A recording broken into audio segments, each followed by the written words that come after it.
How to store fresh coconut in freezer.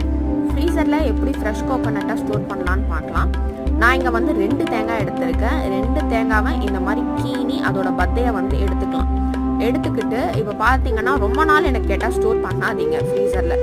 ஏன்னா வந்து அதோட ஃப்ரெஷ்னஸ் எல்லாமே போயிடும். எனக்கு தெரிஞ்ச மேக்ஸிமம் ஒரு 2 to 3 வீக்ஸ் வச்சுக்கோங்களேன். அதுக்கு மேலே வந்து நம்ம அதை யூஸ் பண்ண வேண்டாம். ஏன்னா நம்ம வந்து தேங்காய் கிடைக்காத ஊரில் வந்து கிடையாது, ஈஸிலி அவைலபிள் தான் நம்மளுக்கு. இருந்தாலும் ஒரு அர்ஜென்ட்டுக்காக தான் வந்து இந்த மெத்தடை நம்ம ஃபாலோ பண்ணுறோம்.